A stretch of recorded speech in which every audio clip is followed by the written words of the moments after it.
தேர்தல் ஆணையத்துக்கு போயிருச்சு. தேர்தல் ஆணையத்துக்கு தேர்தல் ஆணையம்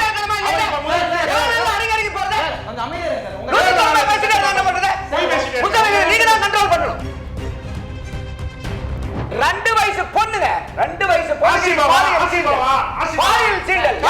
திமுக கட்சியுடைய நிர்வாகி. அதே மாதிரி தமிழ்நாட்டுல எல்லா குடும்பத்திலையும் ஒரு வயசு பொண்ணு இருந்தா பக்கு பக்குன்னு இருக்குன்னு சொல்லுவாங்க. யாருக்கு? இன்னைக்கு 80 வயசு பாட்டியை வச்சிருக்கிறதுக்கு தமிழ்நாட்டுல பக்கு பக்குன்னு சொல்லல. குஜராத் கூட்டு போங்க, குஜராத் பீகார் கூட்டு போங்க. அவர் குஜராத் மாநிலத்துல குஜராத் கூட்டு போங்க. தாசில்தார் கையெழுத்து வேற, என் கையெழுத்து வேறன்னு தெரியாதா? அப்ப நான் வந்தா தாசில்தார் கையெழுத்து நீங்க யோக்கியனா இருக்கறத செய்ய முடியல. என்னால முடியல. நீங்க செய்யவே பாப்பா. நீங்க யோக்கியனா நீங்க செய்யவே பாப்பா. நீ யோக்கியனா செய்ய எப்படி விட்டுடா? நாங்க நீட்ட முடிவு நீங்க சொல்லுங்க. எங்க நாங்க சொன்னோம். நிறைவேற்ற அதிகாரம் உங்களுக்கு அதிகாரம் இருக்கு. நீங்க செய்யவே பாப்பா. அப்ப வந்து கேக்குறாங்க, இதே அதிமுக கேக்குறாங்க, எப்படிங்க நீட்டை ஒழிப்பீங்க சொல்லுங்க அப்படின்னு. அதே அங்க நாங்க சொல்லணும், நீங்க சீட்டை விட்டு ஒதுங்குங்க, நாங்க உட்கார்ந்து ஒழிப்போங்கன்னாரு. இப்ப என்ன கேக்குறாரு அப்பாஸ்? இல்ல இல்ல உங்ககிட்ட தானங்க பவர்ல இருக்கு, சென்ட்ரல் கவர்மெண்ட் கூட நீங்க தானே இருக்கிறீங்க, வாங்கி கொடுங்க வாங்கி கொடுங்கன்னு கேக்குறதுக்கு அசிங்கமா இல்ல திமுக? உங்களுக்கு அசிங்கமா இல்லையா?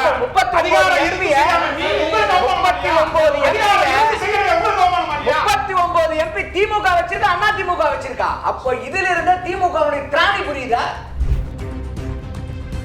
அப்புறம் அவுட் ஆஃப் கண்ட்ரோல்ன்றீங்க. எதுல out of control? Law and order out of control, பெண்கள் பாதுகாப்புல அவுட் ஆஃப் கண்ட்ரோல், போக்சோல அவுட் ஆஃப் கண்ட்ரோல், சாதிய வன்கொடுமையில அவுட் ஆஃப் கண்ட்ரோல். அவர் சொன்னது நியாயமான வார்த்தை என்னன்னா, ஒரு நிமிஷம் ஏன் இவ்வளவு பதறாரு அப்பாஸ்? ஏன் இவ்வளவு பிஜேபி ஆர்டர் போட்டாங்க தலைமைச் செயலாளர் இல்லையா? கொலை செஞ்சது பிஜேபி தான். வேடிக்கை பார்த்தாரு, டிவில பார்த்தாரு. எடப்பாடி பழனிசாமி டிவில பார்த்தாரு. தெரியுமா உங்களுக்கு? சர்க்கார் ஆட்சிங்க எடப்பாடி ஆட்சி. தூத்துக்குடி துப்பாக்கி சூட்டை டிவில பார்த்த மாபெரும் உலக தலைவர் எடப்பாடியாரு பாராட்ட வந்திருக்காரு. வெக்கமே இல்லையா உங்களுக்கு? எடப்பாடி ஆட்சி மானங்கட்ட ஆட்சி, தமிழர் விரோத ஆட்சி. டிஎன்பிசியில வெளி மாநிலத்தவர் எழுதலாம், அரசு பதவி பெறலாம்னு சொன்னது யாரு? 7.5 நொற்றியல நீங்க டிஎன்பிசியில வெளி மாநிலத்தவருக்கு தமிழ்நாட்டிலே அரசு பதவியிலே இழந்தது யாருடைய ஆட்சி? இதெல்லாம் ஆதாரம் இல்லாத போய் இல்ல இல்ல இன்னைக்கு நான் அதனால தான் தெளிவா சொன்னேன். ஆர்காடி வீராசாமி அவர்கள் ராஜாபாட்டை நிகழ்ச்சி இன்னைக்கு யூடியூப்ல இருக்குது. நான் இல்லனா உங்களுக்கு வீடியோ கொடுக்குறேன், நீங்க இந்த விவாதம் நடக்கும்போது அதை நீங்க சைடுல ப்ளே பண்ணுங்க. நீங்க வாய்க்கு வந்தாரா சொல்றேன். அப்போ இந்த மாதிரி அவர்கள் கொள்ளையடிக்கிறதுக்கு வாய்ப்பு இல்லைங்கறனால நீட்டை எடுத்துட்டு இருக்காங்க. அவங்க கிளியரா இருக்காங்கன்னா இப்ப திமுக கூட்டணி கிளியரா தானே இருக்கு. தேர்தல் தொகுதியில தானே பிரச்சனை, கொள்கையில எந்த பிரச்சனையும் இல்ல. கொள்கை கூட்டணி சொன்னது அண்ணா திமுக. கொள்கை கூட்டணின்னு இவங்க சொல்லவே இல்லை, அரசியல் கூட்டணி.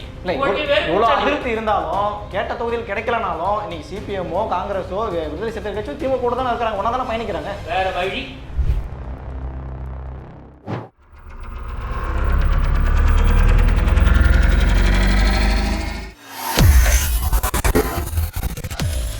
வேலை வேண்டுமா? ப்ளூ ஓஷன் இருக்கிறது. 10th 12th டிப்ளமோ டிகிரி படித்தவர்களுக்கு உணவு, தங்குமிடம், இஎஸ்ஐ, பிஎஃப், இன்சூரன்ஸ் உள்ளிட்ட சலுகைகளுடன் அனுபவத்திற்கேற்ற நல்ல சம்பளம் 15,000 முதல் 30,000 வரை. பெண்களுக்கு முன்னுரிமை. 2,000க்கும் மேற்பட்ட வேலை வாய்ப்புகள் உள்ளன. இப்போதே தொடர்பு கொள்ளுங்கள். Blue ocean.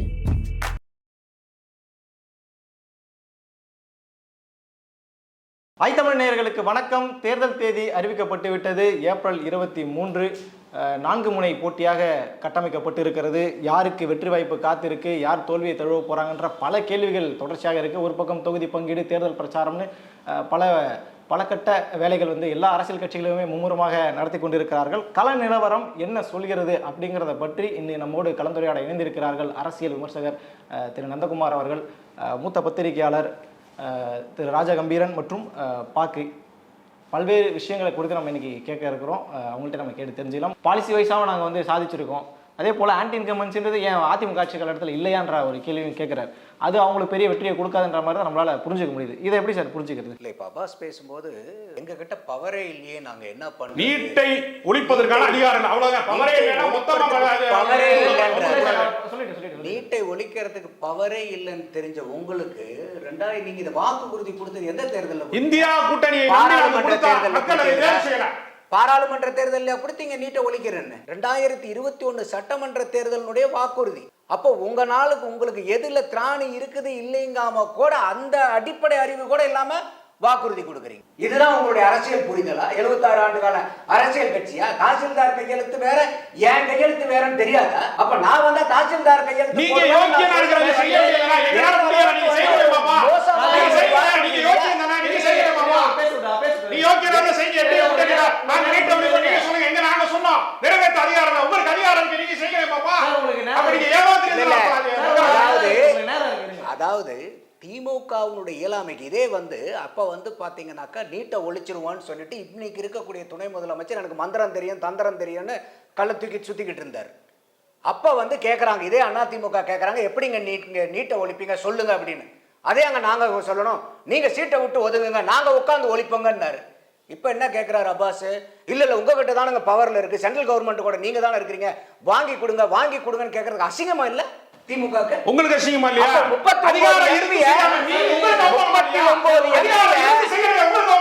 39 எம்பி திமுக வச்சிருக்கா, அண்ணா திமுக வச்சிருக்கா. அப்ப இதுல இருந்த திமுக திராணி புரியுதா? 39 எம்பி வச்சிருந்து எங்கனால செய்யறது கையால் ஆகாது. ஆனா நீங்க பாரதிய ஜனதா கூட பேசி கொடுங்கன்னா இது எவ்வளவு ஒரு மட்ட ரகமான அரசியல். நீங்க தற்காலிக தீர்வு தான் கொடுத்தீங்க, நாங்க நிரந்தர தீர்வு நோக்கி நகர்ந்துட்டு இருக்கோம்ன்றதான் அவர் வைக்கிற. சூப்பர், அப்படியே வாங்க, நான் அவங்களுக்கு முழுசா தோல் உரிக்கிறேன். இப்ப 2021 தேர்தல் வாக்குறுதியில 160வது வாக்குறுதி நீட்டை ஒழிப்போம். அப்பயே சொன்னோம் இதை நீங்க ஃப்ராட் பண்றாங்க அப்படின்ட்டு. அடுத்தது பக்கத்தை திருப்பிட்டு வந்தீங்கன்னா, ஆகா பேர்பட்ட திமுக பக்கத்தை திருப்பிட்டு வந்தீங்கன்னா 332வது வாக்குறுதி என்ன தெரியுமா? நாங்க வந்தோம்னா இதே நீட்ல எடப்பாடியார் கொடுத்த உள்ளொதுக்கீடு 7.5 நாங்க அரசாங்க உதவி பெறும் பள்ளியையும் சேர்த்தி 10 உயர்த்தி கொடுப்போம். இது இரட்டை நிலைப்பாடா இல்லையா? டிஎம்கேங்கிறது திராவிட, டி ஸ்டாண்ட்ஸ் ஃபார் திராவிடம் தானே, டபுள் ஸ்டாண்டர்ட் கிடையாது. அப்ப இது எவ்வளவு பெரிய இரட்டை நிலைப்பாடு, எவ்வளவு பொய்யும் பித்தலாட்டமும். அடுத்தது இவங்க நீட்டை ஏன் எதிர்க்கிறாங்கன்னு நான் சொல்றேன். இதே தந்தி டிவியில ஹரிகரன் கிட்ட ஐயா கலைஞர் கருணாநிதி அவர்கள் மறைஞ்சதுக்கு அப்புறம் ஆற்காடு வீராசாமி பொருளாளராக இருந்துங்கிற ராஜா பாட்டிங்கிற நிகழ்ச்சியில பேட்டி எடுக்கிறார். அப்ப அவர் சொல்றாரு, ஏங்க கலைஞரை பத்தி நீங்க ஒரு நினைவு கூறுங்க அப்படிங்கும் போது அவர் தேர்தல்னு வந்துட்டாவே நான் பொருளாளர் இருக்கிறனால கூப்பிடுவாரையோ, தேர்தல் எலெக்ஷன் நினைக்கிறவங்களுக்கெல்லாம் கொஞ்சம் பணம் கொடுக்கணியா, ஏதாவது ஒரு பணத்தை ரெடி பண்ணியான்னு சொல்லுவாரு. அந்த மாதிரி எனக்கு டக்குன்னு பணம் வேணும்னா நான் உடனே போறது எம் ராமசாமி செட்டியார்கிட்ட தான் போவேன். ஏன்னா போன உடனே பணம் கேட்டா கொடுக்கறது அவர் தான். அதுக்கு பதில் அவர் என்கிட்ட என்ன கேட்பாருன்னா, நீங்க கவர்மெண்ட்ல மெடிக்கல் ஷீட் போடக்கூடிய அந்த பப்ளிஷ் பண்ணுவாங்க இல்லையா, அரசாங்க மருத்துவ கல்லூரியில் யார் யாருக்கு அந்த அட்மிஷன் லிஸ்ட்டை நீங்க எங்களுக்கு பப்ளிஷ் பண்றதுக்கு முன்னாடியே அட்மிஷன் லிஸ்ட்டை கொடுங்கன்னு கேட்பாரு. ஏன்னு கேட்போம். இல்ல எங்கெங்கெல்லாம் யார் யாருக்கெல்லாம் அரசாங்க கல்லூரியில் அனுமதி கிடைக்குதோ அவங்க பூரா லிஸ்ட் வரதுக்கு முன்னாடி நாங்க எங்க காலேஜ்ல அனுமதி போட்டுருவோம். லிஸ்ட் பப்ளிஷ் ஆனதுக்கு அப்புறம் அவன் பிரைவேட் காலேஜ்ல பணம் கட்டி படிப்பான், அவன் பூரா அரசாங்க கல்லூரிக்கு போயிடுவான், இந்த சீட்டு பூரா காலி ஆகும், இதை வித்து நாங்க பணம் பண்ணிடுவோம். எவ்வளவு பெரிய ஊழலை ஒரு பொது டிவியில ஒத்துக்கிட்டு போனாரு ஐயா ஆற்காடு வீராசாமி. இதெல்லாம் ஆதாரம் இல்லாத போயிங்க. இல்ல இன்னைக்கு நான் அதனால தான் தெளிவா சொன்னேன். தந்தி டிவி ஆற்காடு வீராசாமி அவர்கள் ராஜா பாட்டை நிகழ்ச்சி இன்னைக்கு யூடியூப்ல இருக்குது. நான் இல்லனா உங்களுக்கு வீடியோ கொடுக்குறேன், நீங்க இந்த விவாதம் நடக்கும்போது அதை நீங்க சைட்ல ப்ளே பண்ணுங்க. வாய்க்கு வந்தாலாம் சொல்றேன். அப்போ இந்த மாதிரி அவர்கள் கொள்ளையடிக்கிறதுக்கு வாய்ப்பு இல்லைங்கறனால நீட்டை எடுத்துட்டு இருக்காங்க. இன்னைக்கு எடப்பாடியார் அவர்கள் சார் கன்கரண்ட் லிஸ்ட்ங்கிறது என்ன சார்? அரசாங்கத்துக்கு உரிமை இருக்குது, மாநிலத்துக்கும் உரிமை இருக்கு, மத்திக்கு இருக்குது, மாநிலத்துக்கு உரிமை இருக்கு. மத்தியிலுடைய அரசாங்கத்தினுடைய உரிமையை வச்சு நீங்க நீட்டை கொண்டு வரீங்களா? அப்ப மாநில அரசாங்கமா நான் என்ன செய்ய முடியும்னு எடப்பாடி யோசிக்கிறார். யோசிச்சு 7.5% அடிஷனல் ரிசர்வேஷன் கொண்டு இன்னைக்கு இருக்கக்கூடிய 85 கல்லூரியில் 13,800 சீட் இருக்குது மெடிக்கல் காலேஜ் அவர் கொண்டு வரும்போது சற்று ஏறக்குறைய 700 மாணவர்கள் 675 700 மாணவர்கள் ஏழை மாணவர்கள். இந்த கோட்டாவை பயன்படுத்தி தனியார் கல்லூரியில் அனுமதி வாங்கக்கூடிய அரசாங்க பள்ளி மாணவர்களுக்கும் கட்டணத்தை அரசாங்கமே செலுத்தும். இன்னைக்கு இருக்கக்கூடிய வடிவத்தை இந்த 7.5% அப்புறம் இன்னைக்கு ஒரு நீட்டை அடிப்படை அறிவும் புரிதலும் இருக்கக்கூடிய எந்த ஒரு ஏழை பெற்றோரும் எந்த ஒரு மாணவரும் யாரையும் எதிர்க்க மாட்டாங்க. அந்த அளவுக்கு இது வரப்பிரசாதமா இருக்குது. வந்தது என்னமோ அது ஒரு டெவிலா தான் வந்துச்சு. ஆனா ஒரு ஏஞ்சலா எடப்பாடி மாத்தினார். நீங்க சொன்ன 10 கொடுத்திருந்தீங்கன்னா அந்த 5 வருஷத்துல இன்னும் 1000 பேர் இலவசமா மருத்துவர் ஆயிருப்பானே சார். இதே ஏழை மாணவன் அதுக்கு வக்கு இருக்கா? நம்ம அதை கொடுக்கலையே. அப்போ இது எவ்வளவு பெரிய பொய் பித்தலாட்டம். அடுத்தது பாத்தீங்கன்னாக்கா உங்களுக்கு திமுக அதிமுக வெளியேற்றினீங்களா பூரா நாங்க சேர்த்துக்கிறோம்னா இது பலத்தினுடைய அடையாளமா பலகீனத்தினுடைய அடையாளமா? ஒரு கட்சியில இருந்து விடுபட்டு வரக்கூடிய ஆட்களை சேர்த்துனீங்கன்னா நீங்க பலம். ஓபிஎஸ் எங்க இருந்தாரு? அதிமுக இருந்தாரா? போய் சேரும்போது எந்த கட்சியில இருந்தாரு? பிஜேபி இருந்தாரா? எந்த கட்சியில இருந்தாரு? பிஜேபி கதவு தட்டு பிஜேபி கதவு திறக்கல, அதிமுகவும் கதவு திறக்கல. யாருக்குமே எங்க போறதுக்கு போக்கிடம் இல்லாம இருந்த ஆளை கூப்பிட்டு நீங்க உள்ளார வச்சுக்கிட்டு அதிமுக முன்னாடி இருந்த காலத்துல அவர் வந்து சீட்டு கொடுத்துட்டு இருந்தார் எம்எல்ஏ. இப்போ 10 பேருக்கு கூட போய் உட்காந்துட்டு ஓ பன்னீர்செல்வம் உள்ள என்னையான்னு எந்திரிச்சு நிக்கிறாரு சீட்டு வாங்குறது. அவர் பையனும் அப்படி எப்படி இருந்த ஆளை வந்து நீங்க எப்படி ஆக்கி வச்சுட்டு இது பெரிய பலமாய் பாஜக பயங்கரமான பலமாயுது. எல்லாருமே நடைமுறை தானே. உதயநிதி ஸ்டாலின் இருக்கும்போது கூட யாராவது இருந்தாங்களா? இதே மாதிரி கூட்டத்துல தான் போய் அவர் உட்கார்ந்து இருந்தாரா? இல்ல கே நேரு இருக்கும்போது யாரும் கூட இல்ல அப்படின்னு பார்த்தா ஓபிஎஸ் வந்து 10 பேருக்கு கூட உட்கார்ந்து நின்னு உள்ள என்னையான்னு எந்திரிச்சு நிக்க வைக்கிறீங்கன்னா இதை விட அசிங்கப்படுத்த முடியுமா உங்களைய? அப்ப இது ரொம்ப பெரிய சாதனையா பேசுறீங்க நீங்க. பேசாத ஜனநாயகமா தான் எடுத்துட்டாரு. நீங்க ஏன் அப்ப ஜனநாயகத்தை ஏன் நீங்க வந்து டார்கெட் காமிக்க மாட்டீங்க? உதயநிதி சார் பாரதிய ஜனதா சேர்த்திக்கல. இல்ல முடிச்சலாம். பாரதிய ஜனதா ஒரு கட்சியில சேர்த்திக்கல அவங்க. அந்த மாதிரி அப்பாஸ்க்கு புரியுற லாங்குவேஜ்ல பேசலாமே. இப்ப ஊர்ல வந்து ஒரு 4 தியேட்டர்ல படம் ஓடுது. ஒரு தியேட்டர்ல வந்து நல்ல படம் ஓடுது. ஒரு 10 மணிக்கு சொன்னா 9 வரைக்கும் போகலன்னா டிக்கெட் கிடைக்காதுன்னு வடிச்சு பிடிச்சு போறது பரவாயில்லையா? எந்த நேரத்துக்கு போனாலும் டிக்கெட் கிடைக்க முடியாது. அதுக்குள்ள டிக்கெட் வாங்கிட்டு போய் அந்த தியேட்டர்ல உட்காந்து படம் பார்க்கலாங்கிறது நல்ல படமா? அப்ப திமுக இன்னைக்கு அந்த சூழ்நிலையில இருக்கு. யார் வந்தாலும் வந்து பாத்தீங்கன்னா வாங்க வாங்கன்னு வண்டி ஏத்துற அளவுக்கு. அதனாலதான் இன்னைக்கு அச்சாணி முறிஞ்சு உட்கார்ந்துருக்கு. அப்போ இவர் அப்பாஸ் சொன்னாரு இது மாதிரி முதல்ல எல்லாம் இல்லையான்னு. யாருமே இது வரைக்கும் எங்களுக்கு வந்து திராவிட மாடல் உலகமே வந்து எங்களை பார்த்து காப்பி அடிக்கணும் எந்த ஆட்சியாளர்களும் சொல்லுவாங்க வாங்க எல்லாரும் ஆட்சியை பார்த்து கத்துட்டு போங்கன்னு சொல்லல. இன்னைக்கு இருக்கக்கூடிய திராவிட முன்னேற்ற கழகம் தான் என்ன சொல்லுது? நாங்க வந்து பாத்தீங்கன்னா திராவிட மாடல் 2.0 எங்களை பார்த்து வந்து எல்லாருமே பாடம் படிக்கணும்ட்டு. அதே மாதிரி அவுட் ஆஃப் கண்ட்ரோல், டெல்லிக்கு அவுட் ஆஃப் கண்ட்ரோல். இப்பதான் சொல்றாரு எங்களுக்கு வந்து அதிகாரமே கிடையாது அப்படிங்கிறீங்க. அப்புறம் அவுட் ஆஃப் கண்ட்ரோல்றீங்க. எதுல out of control? Law and order out of control, பெண்கள் பாதுகாப்புல அவுட் ஆஃப் கண்ட்ரோல், போக்சோல அவுட் ஆஃப் கண்ட்ரோல், சாதிய வன்கொடுமையில அவுட் ஆஃப் கண்ட்ரோல்.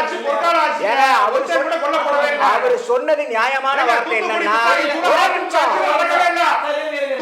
ஏன் இவ்வளவு பவர்னார் அப்பாஸ்? ஏன் இவ்வளவு பிஜேபி ஆர்டர் போட்ட தலைமைச் செயலாளர் இல்லையா? கொலை செஞ்சது பிஜேபி தான்.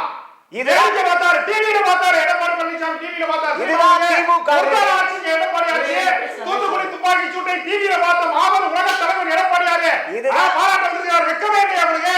இதுதான் வெக்கமே இல்லையா உங்களுக்கு? சாத்தாங்க யாருக்கு? இதுதான் வெக்கமே இல்லையா உங்களுக்கு? இதுதான் பேசுறீங்க. மாலமா பேசுறீங்க. யார் ஆட்சியில இருந்துச்சு? இதுதான் அவங்களுடைய தராதரம். சாத்தாங்க யார் ஆட்சியில இருந்துச்சு? இதுதான் தராதரம். சாத்தாங்க பேச விட்டீங்கன்னா உண்மை பூரா வெளியே வருமே. பேச விட்டீங்கன்னா உண்மை பூரா வெளியே வருமே. அவர் எப்படி வருவாரு?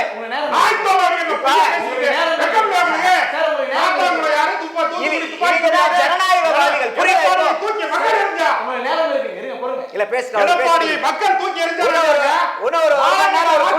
எடப்பாடி ஆட்சி மானங்கட்டாச்சு.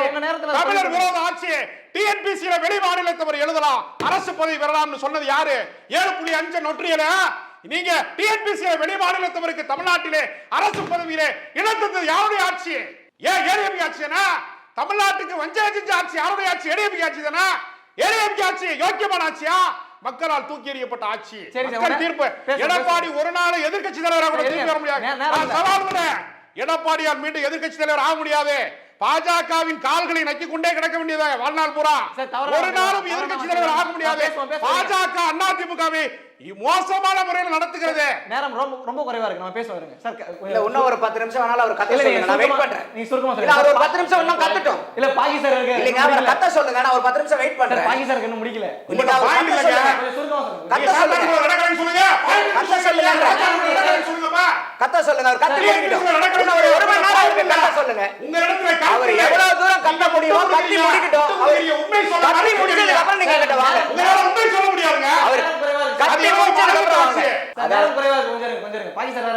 அதாவது இதுதான் வந்து ஜனநாயகம். அவங்களுக்கு தெரிஞ்ச ஜனநாயகம் இது. பேசும்போது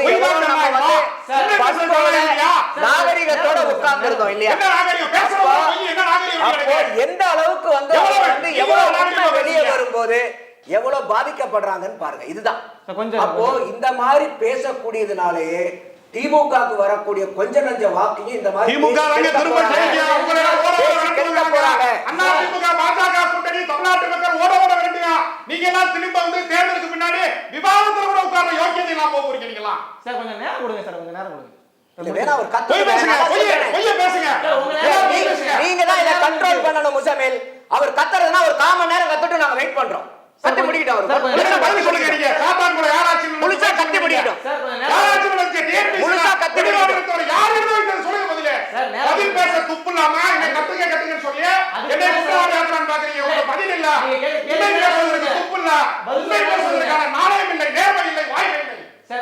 காலவாசி நேரம் கொடுங்க, நம்ம பேசியதா எப்படி? பதில் சொல்லுங்க நீங்க வாங்க. கத்தி நான் முடிச்சிட்டாரா? அமைதியா இருக்கேன். நான் அமைதியா இருக்கேன். பதில் இல்ல, அவர் சொல்லுங்க. கத்தி முடிச்சிட்டாரான்னு கேளுங்க. அதாங்க நான் உண்மை பேசுறேங்க. நான் சத்தியத்தின் குரலா பேசுறேன். சரிங்க சார். நீங்க வந்து சாத்தானின் குரல். மறுபடியும் சத்தியத்தின் உண்டான குரலா நான் கத்தாம பேசுறேன். இருக்கனா சரி சார், கொஞ்சம் அமைதியா இன்னும் ஒரு அரை மணி நேரம் முடிச்சு அவர் உங்க கத்த நேரத்துல சொல்லுங்க. உங்க நான் நேரத்துல வெயிட் பண்றேன். அவர் இல்ல கத்துட்டு இல்ல இல்ல பேச மாட்டேன். அவர் கத்துட்டுங்க இன்னும். சார் கொஞ்சம் உங்கள்ட்ட பதில் இல்லங்க. அதான் கத்துட்டோம். நீங்க எல்லா கேள்விக்கும் எத்தனை கேள்வி வேணாலும் சொல்றோம். அவர்ட்ட பதில் இல்ல, சொல்றதுக்கு பாயிண்ட் இல்ல. சார், அவர் அவர் அவரே துபாக்குற. அவரு இங்க முடிச்சு விட்டுருவாங்க. ரொம்ப நேரம் வெயிட் துபாக்குற இங்க முடிச்சு விட்டுருவாங்க. ரொம்ப நேரம் வெயிட் பண்ணி அவர் சொல்ல விடாம பதறி லபோதிபோ லபோதிபோன்னு பொய் எல்லாமே லபோதிபோ லபோதிபோன்னு கத்து கத்துனா காட்டு கத்து கத்துனா வெயிட் பண்றேன் சார். கொஞ்சம் பேச விடுங்க, கொஞ்சம் பேச விடுங்க ப்ளீஸ். அதாவது அவுட் ஆஃப் கண்ட்ரோல்னு அதனால தான் நான் சொல்ல வந்தேன். இன்னைக்கு எந்த ஆட்சியிலுமே வந்து ஒரு பிரச்சனைகள் இல்லாத தூய பரிசுத்தமான ஆட்சி எங்கேயும் இருக்காது. ஆனா எல்லாமே உச்சகட்ட அடைஞ்சதுங்கிறது தான் இப்ப பிரச்சனை. ஒரு லா அண்ட் ஆர்டர் எடுத்துங்க. இன்னைக்கு வந்து ரெகுலர் டிஜிபி இல்ல. அந்த ரெகுலர் டிஜிபி இல்லாததுக்கு ஒரு பொறுப்பு தேர்தல் ஆணையத்துக்கு போயிடுச்சு. தேர்தல் ஆணையத்துக்கு தேர்தல் ஆணையம் அவர் இப்ப முதல்ல கொஞ்சம் அமைதியா இருங்க சார். உங்க நீங்க தான் கண்ட்ரோல் பண்ணணும். உங்க நேரத்துல பேசுங்க சார். தயவு செஞ்சு உங்க நேரத்துல பேசுங்க. அவர் பேச விடுங்க ப்ளீஸ். ஏன்னா ஒரு ஜனநாயகத்துக்கு ஒரு மரியாதை கொடுத்தா அந்த ஜனநாயகத்தை காப்பாத்தணும். கொஞ்சம் அமைதியா இருங்க. அப்ப அவுட் ஆஃப் கண்ட்ரோல் என்ன அவுட் ஆஃப் கண்ட்ரோல்? உங்க நேரத்துல ரெண்டு பேருமே குடிக்கல. ப்ளீஸ் கொஞ்சம் அமைதியா இருங்க. லா அண்ட் ஆர்டர் பொறுப்பு டிஜிபி போடுறீங்க. அந்த பொறுப்பு டிஜிபி வந்து உடம்பு சரியில்லைன்னா அந்த பொறுப்பு டிஜிபி இன்னொரு பொறுப்பு டிஜிபி. அப்ப இன்னைக்கு தமிழ்நாட்டில் சட்டம் ஒழுங்கு அவுட் ஆஃப் கண்ட்ரோல், பெண்கள் பாதுகாப்பு out of control, POCSO out of control, கஞ்சா out of control, synthetic drug out of control. அதே மாதிரி இன்னைக்கு குண்டாஸ், உழவர் பெருமக்கள் மேல குண்டாஸ் வழக்கு போட்டு என்னைக்காவது எந்த ஆட்சியாவது பார்த்திருக்கீங்களா? இந்த திராவிட முன்னேற்ற கழக ஆட்சியில் தான். விவசாயிகள் போராட்டத்துக்கு குண்டா வழக்கு போடுறீங்க. அதே மாதிரி கூட்டு பாலியல் வன்கொடுமை கலாச்சாரம் இப்போ அதிகமாகிக்கிட்டது. அமைதியா இருங்க, அமைதியா இருங்க. பதில் இருக்கான்னு கேட்கும்போது பதில் சொல்லுங்க. காலை கொடுத்து கேளுங்க. பேச விடுங்க கொஞ்சம். 2 வயசு பொண்ணுங்க, 2 வயசு பொண்ணுங்க பாலியல் சீண்டல். திமுக கட்சியுடைய நிர்வாகி. சம்மந்தமே இல்ல சார். கொஞ்சம் அமைதியா. அதே மாதிரி தமிழ்நாட்டுல எல்லா குடும்பத்திலையும் ஒரு வயசு பொண்ணு இருந்தா பக்கு பக்குன்னு இருக்குன்னு சொல்லுவாங்க. யாருக்கு? இன்னைக்கு 80 வயசு பாட்டியை வச்சிருக்கிறதுக்கு தமிழ்நாட்டுல பக்கு பக்குன்னு சொல்லல. குஜராத் கூட்டு போங்க. குஜராத் பீகார் கூட்டு போங்க. சார் அவரை பேச விடுங்க. அவர் குஜராத் மாநிலத்துல குஜராத் கூட்டு போங்க. சார் உங்க நேரத்துல எடப்பாடி ஆட்சி பொற்கால ஆட்சி. Lock up death out of control, rowdyism out of control, ஆணவ படுகொலை அவுட் ஆஃப் கண்ட்ரோல். நாங்க தான் சமூக நீதி காவலங்கிறீங்க. சாதிவாரி கணக்கெடுப்பு எடுங்கப்பான்னா எடுக்க மாட்டேங்கிறீங்க. ஒரே அட்ரஸ், ஒரே வீட்ல இருந்து முதலமைச்சரும் வராரு, துணை முதலமைச்சரும் வராரு. இதுதான் உங்களுடைய சமூக நீதி கொள்கையா? என்ன இருக்குது உங்ககிட்ட? பேச்சிலையும் வீச்சிலையும் என்ன இருக்குது? ஐயா வந்து பெரிய சாதனை பண்றாங்கன்றாங்களே. கொஞ்ச நாளைக்கு முன்னாடி நம்ம சினிமா படத்துல பார்த்திருப்போம், இந்த ஸ்னேக் பாபு காமெடி பார்த்திருப்போம். கொஞ்ச நாளைக்கு முன்னாடி வினோத் பாபுன்னு ஒருத்தர் வீல் சேர் கிரிக்கெட்ல வந்து வேர்ல்டு கப் வாங்கிட்டு வந்தார் தெரியுமா? ஐயா உதயநிதி ஸ்டாலின் அவர்கள் துணை முதலமைச்சர்கிட்ட கொடுத்து அவன் 420 துணை முதலமைச்சர்கிட்ட கப்பை கொடுத்து வாங்கி போட்டோ எடுத்துக்கிட்டு 10வது முதலமைச்சர் கிட்டையும் கொடுத்து கப்பு. யாரும் ஒரு 420. அப்ப இதுதான் இந்த திமுகவினுடைய ஆட்சியினுடைய லட்சணம். அப்ப ஒரு சாதாரணமா ஒரு வண்டு முருகன் கிளை செயலாளர் இருக்கக்கூடிய ஆள் கூட ஒரு சாதாரண ஆள் போய் நான் உலக கோப்பையில ஜெயிச்சிட்டேன்னா உள்ள விடுவானா வீட்டுக்குள்ளார? ஒரு துணை முதலமைச்சரும் ஒரு 420 கப்பு கொடுத்து போட்டோ எடுத்து நீங்க விளம்பரப்படுத்துறீங்கன்னா இதுதான் உங்களுடைய திராவிட மாடலா? இது காமராஜர் பண்ணாரா? இது எடப்பாடி பண்ணாரா? இது எந்த முதலமைச்சர் பண்ணார் தமிழ்நாட்டில்? அப்போ இன்னைக்கு வந்து நீங்க என்ன தார்மீக உரிமை இருக்கு? அதே மாதிரி கூட்டணிக்கு வாங்க. நீங்க 2021 சட்டசபை தேர்தலில் இருக்கக்கூடிய கட்சி இன்னைக்கு 1% மேல வாங்கின கட்சி திமுக கூட்டணியில் எது? நீங்க சொல்லுங்க பார்க்கலாம். 1% மேல வாக்கு வங்கி இருக்கக்கூடிய கட்சி என்ன? திமுக கூட்டணியில். இவ்வளவு யோக்கியமான ஏன் தோக்குறீங்க? 1% மேல இருக்கக்கூடிய கூட்டணி கட்சி என்ன? அந்த லட்சணத்தில் இருக்குது உங்க கூட்டணி. 2021 இவர் ஜெயிச்சிட்டாங்கிறாரே. 10 வருஷம் ஆட்சி, அதிமுக ஆட்சி 11 இருந்து 21 வரைக்கும். அதுல வந்து எண்ணற்ற போராட்டங்கள். ஏன் போராட்டம் நடந்துச்சு? அத்தனைக்கும் எடப்பாடி அரசாங்கம் அனுமதி கொடுத்தது. இன்னைக்கு கம்யூனிஸ்டுகாரர்களே வந்து சொல்லலையா? ஸ்டாலின் அவர்களே அறிவிக்கப்படாத எமர்ஜென்சி நடத்துறீங்களான்னு கேட்கலையா அவரு, முன்னாள் கம்யூனிஸ்ட் தலைவரே? அப்போ இந்த அளவுக்கு நீங்க இல்ல 2021 இவங்க ஆட்சி அமைச்சது கூட எப்படி? வெறும் 1,98,381 வாக்கு வித்தியாசத்தில் தான். 4% வாக்கு வித்தியாசத்தில் இல்ல. 43 தொகுதி அதிமுக பறிகொடுத்து கூட்டணி கட்ட திமுக கூட்டணி ஆட்சி இழக்குது. அந்த வெற்றி மார்ஜினை சேர்த்துனீங்கன்னா 2 லட்சத்துக்கு கீழே. அப்ப வெறும் 2 லட்சம் வாக்குக்கு கீழே தான் உங்களுடைய வாக்கு வெற்றி நீங்க அடைஞ்சதே. ஒன்னும் பெரிய ஸ்வீப் இல்ல. 2024 பாராளுமன்ற தேர்தலுக்கு வாங்க. நீங்க வந்து போன தடவை 23 2 தொகுதி நிக்கிறீங்க திமுக. இந்த தடவை 23 ஒரு சீட் கூட நிக்கிறீங்க. அப்ப 1,27,00,000 வாக்கு வாங்குறீங்க. இப்ப 1,17,00,000 ஒரு சீட்டு கூட நின்னு 10 லட்சம் வாக்கு கம்மி. குறைய 11% நீங்க ப்ரொபோஷனட்டா போட்டீங்கன்னா குறைஞ்சிருக்கு. அப்போ இதுல நின்னதுல வெறும் 2 சீட்ல தான், இந்த 23 சீட்ல 2 சீட்ல தான் 2019 விட 24 வாக்கு கூடுதலா வாங்குறாங்க. யாரு? வேலூர் கதிரானந்தும் சங்க தமிழ் செல்வனும். அடுத்தது கூட்டணி கட்சி ஒட்டுமொத்தமா 39 சீட்டு எடுங்க. வெறும் 5 சீட்டு, திமுக 2 சீட்டு, அண்ணன் தொல் திருமாவளவன் அவர்கள், சசிகாந்த் செந்தில், அடுத்தது வந்து பாத்தீங்கன்னாக்கா இவரு நம்ம நவாஸ்கனி. இந்த 5 பேர் தான் 2019 வாங்கின வாக்கை விட 2024 வாக்கு வாங்கினது. என்னமோ வெற்றி வெற்றி வெற்றின்னு எல்லாமே வந்து ஏன் வந்து இன்னைக்கு 24 பேர்த்த வண்டியில் ஏத்துறீங்க, அச்சு முடிஞ்சாலும் பரவாயில்லன்னு. அந்த அளவுக்கு மோசமான சூழ்நிலையில இன்னைக்கு திமுக இருக்குது. அந்த மோசம் இல்லாம அப்பாஸ் மாதிரி ஆட்கள் பேசக்கூடிய இந்த மாதிரி அபத்தமான பேச்சுகள் எல்லாம் இன்னும் திமுக கூட்டணி கட்சிகளை பலகீனப்படுத்தி வரக்கூடிய கொஞ்ச நஞ்ச வாக்குகளையும் வந்து அவங்க வந்து அதை சேதாரப்படுத்தி இது அதிமுக பாரதிய ஜனதா கூட்டணிக்கு ஆதாரமாகவும் அவங்களுக்கு வந்து சப்போர்ட்டாகவும் மாறுங்கிறது தான் என்னுடைய பார்வை. சார் பாகி சார், தேர்தல் களம் போரே ரொம்ப சூடா மாறிடுச்சு இந்த அவை. இறுதி கருத்தாக உங்களுடைய விளக்கங்களை கொடுங்க சார். 2 பேரும் கவனிச்சிருப்பீங்க. காரசாரமாக விவாதத்துக்கு நடுவில் ஒரு இனிமையான வாதங்கள் முன்வைக்கப்படவில்லை என்பதற்காக நான் மழை பெய்யும் போது நீங்க என்ன செய்வீங்க? கொடை பிடிக்கும். அதைத்தான் எடப்பாடி பழனிசாமி அழகா பண்ணியிருக்காரு. நீட் வில் ஸ்டே பர்மனன்ட்லி சொன்னவர் உச்சநீதிமன்றத்தில் இறுதி வழக்காடி வெளியே வந்த நளினி சிதம்பரம். அரசியல் பின்னாடிலாம் பேசல, மூத்த வழக்கறிஞர் சொல்றாங்க, ஃபார்மா சொல்றேன், here after NEET will stay. அது மாறணும்னா வேற தேசிய அளவில் பல்வேறு மாற்றங்கள் வரும். ரைட், இது மழை. தமிழ்நாட்டில் நாங்கள்லாம் ரகசியம்னு சொல்லலை, எடப்பாடி ரகசியம்னு சொல்ல. சரி, இதனால் பாதிக்கப்படுறது யாரு? ஏழை மாணவர்கள், சமூக நீதி பாதிக்கப்படுது. ரைட், 7.5% கொடுத்தார். மழை பெய்ஞ்சது, கொடை பிடிச்சார். காவிரியில் ஹைட்ரோ கார்பன் எடுப்போம்னு சொன்னது எந்த கட்சின்னு எல்லாருக்கும் தெரியும். மரியாதைக்குரிய திராவிட முன்னேற்ற கழக தலைவர்கள் பேசின யூடியூப் காணொலியில இருக்கு. நாங்கள் தான் கையெழுத்து போட்டோம்னு சொன்னாங்க. அதை விட்டுருவோம், நான் அரசியல் பேசலை. ஆனால் அந்த இடத்த விவசாய மண்டலமாக அறிவித்தவர் யார்? பாதுகாக்கப்பட்ட மண்டலமாக அறிவித்தவர் யார்? எடப்பாடி பழனிசாமி. 5 வருஷம் கை வைக்கல. பாஜக வந்துரும் பாஜக வர முடியல. பாஜக இல்ல, யாருமே வர முடியாது அளவுக்கு ஒரு பாதுகாக்கப்பட்ட மண்டலமாக அறிவித்தவர் எடப்பாடி பழனிசாமி. சோ எது தீர்வு? இல்ல சார், இப்ப ஹைட்ரோ கார்பன் மீத்தேன் எடுக்கிற நேரத்துல எவ்வளவு போராட்டம் நடந்துச்சுல, அது அந்த வடு இருக்கா? போராட்டம் நடந்தது சார். பல நிலங்கள் வந்து சட்டபூர்வமா இதை பண்ணாங்க சார். இடஒதுக்கீட்டுக்கு போராட்டமா காலகாலமா தந்தை பெரியார் காலத்துல இது நடந்தது. 69% கெசட்ல அட்டவணையில சேர்த்தது யாரு? அதிமுக, ஜெயலலிதா அம்மையார். தெரியாம கையெழுத்து சொன்னது யாருங்க? சரி, காவிரி பிரச்சனைய கெசட் நோட்டிபிகேஷன் கொண்டு வந்தது யார்? ஜெயலலிதா அம்மையார். சோ அதிமுக சைலண்டா எல்லா வேலையும் ஒழுங்கா பண்ணிட்டு இருக்கு, ஈழ பிரச்சனை உட்பட. ஆனால் திமுக சொல்கிறது அவ்வளவுதான். நம்ம கடந்த கால வரலாற்று வச்சு சொல்றோம். நாளைக்கு எப்படி மாறும் நமக்கு தெரியாது. நான் எதுவுமே இருக்கிறத வச்சுதான் சொல்லுவேன். இதுவரையில் என்ன பண்ணீங்க அப்படிங்கிறத வச்சுதான் சொல்லுவேன்.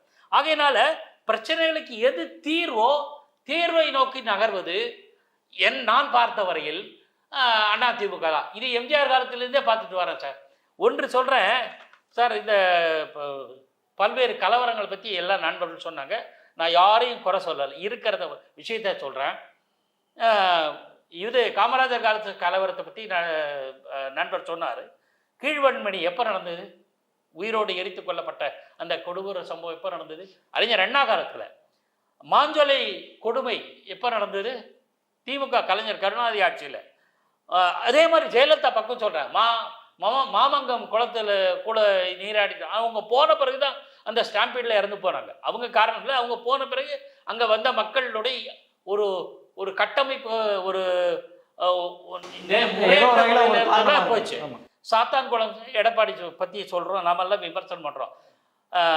மண்டைக்காடு கலவரம் எப்போ நடந்தது? எம்ஜிஆர் காலத்தில். ஸோ எல்லா முதலமைச்சர்களும், ஆளுமை மிக்க முதலமைச்சர்கள் இருந்த காலத்தில் நடந்தது மாதிரி தான் சாத்தான்குளத்தில் நடந்திருக்கு. அதை ஜட்ஜிவே பண்ணலை, பெரிய பெரிய தலைவர்கள் தான். அதுக்கு அவர்கள் காரணம் இல்லை. ஆனால் நம்ம வந்து ஏதோ டிவியில் தான் பார்த்தோன்னா அப்போ வாட்ஸ்அப் இல்லைன்னு சில பேர் சொல்கிறாங்க. அதனால டிவியில் பார்த்தேன் அவர் சொல்கிறார். தெரியல, அந்த டிபேட்டை முடிச்சிடும். அதுக்கு போக விரிவாக போக விரும்பலை. ஆனால் திமுக சமூக நீதியின் காவலர் தானே. இப்போ 8 சீட்டு வாங்கிட்டாங்க விடுதலை சிறுத்தைகள். 10 இலக்குன்னு சொன்னாங்க. ரைட். ஆனால் நேற்று வரை, இன்று காலை வரையில் ஒரு காணொலியில் திருமாவளவனுடைய தோழர் திருமாவளவனுடைய இன்டர்வியூ நான் பார்த்தேன். அதில் கூட ரொம்ப வருத்தத்தோடு வேதனையை வெளிப்படுத்தி இருக்கிறார். ஸோ விடுதலை சிறுத்தைகளோட மான வருத்தம். காங்கிரஸ் பல காலத்தில் சொல்லியிருக்கு, இப்போ 28 சீட்டு வாங்கின பிறகும் அவர்களுக்கு ஒரு தயக்கமும் அச்சமும் வேதனையும் வருத்தமும் இருக்கத்தான் செய்கிறது. 2 கம்யூனிஸ்டுகள் 2 பேருக்கும் அந்த வருத்தம். பட்டியல் இனமாக இருந்தாலும் சரி, பிற்படுத்தப்பட்ட சமுதாயத்தை சேர்ந்த வேல்முருகனாக இருந்தாலும் எல்லாருக்குமே கூட்டணி விஷயத்திலேயே மைனாரிட்டியான கம்யூனிஸ்ட் IUML மனிதநேய மக்கள் கட்சிக்கும் இடங்களை ஒதுக்கி குறைச்சிருக்காங்க.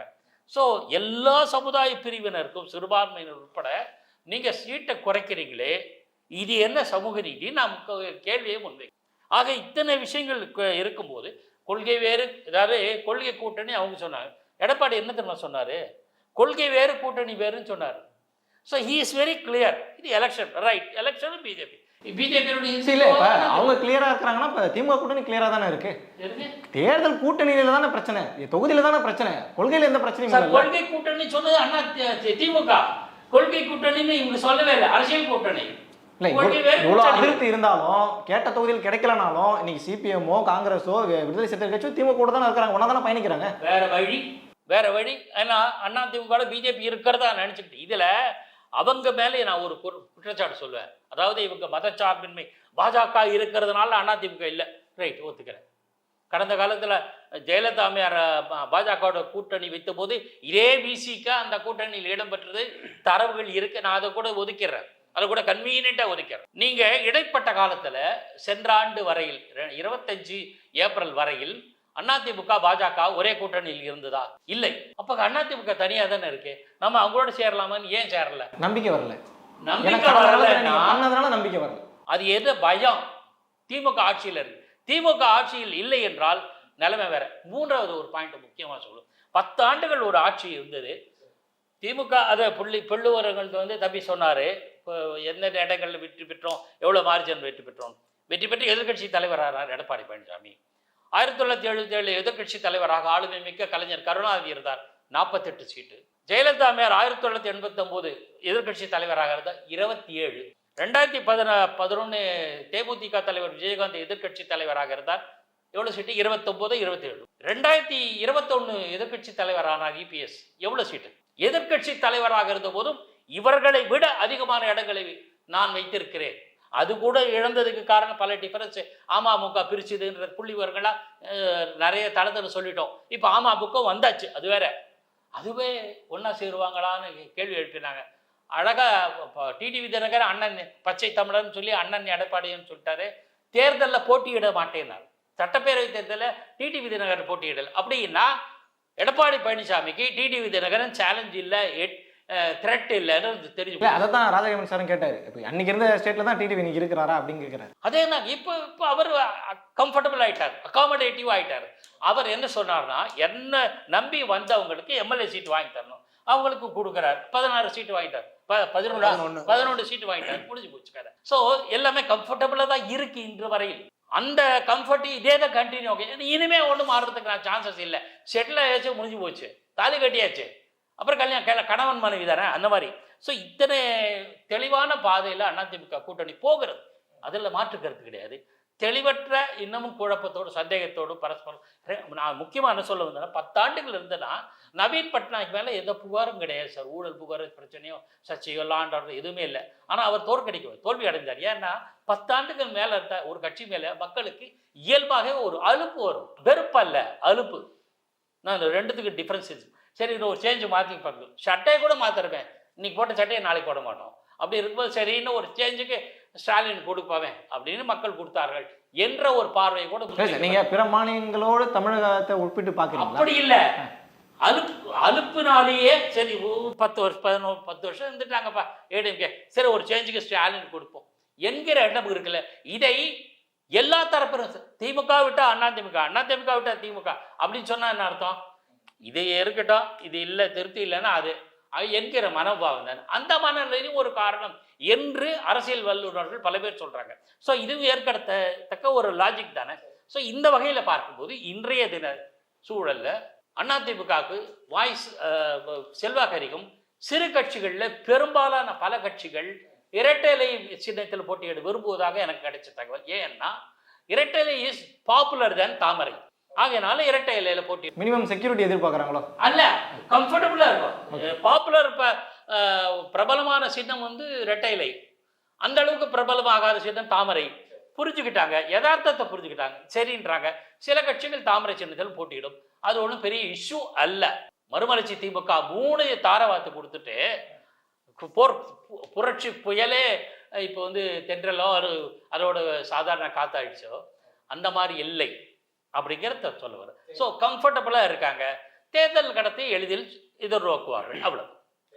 3 பேருமே உங்களுடைய கருத்துக்களை ரொம்ப அழகாகவே பதிவு பண்ணியிருக்கீங்க. இருந்தாலும் தேர்தல் களம் தான் நம்ம சொன்ன கருத்துக்களெல்லாம் எந்த அளவுக்கு உண்மைங்கிறத தீர்மானிக்கக்கூடிய இடமாக இருக்கிறது. அதுக்கு தொடர்ந்து நம்ம அடுத்த அமர்வில் இன்னும் கூடுதலான தகவலோடு நம்ம பேசுவோம் சார். 3 பேருக்கும் ரொம்ப நன்றி சார்.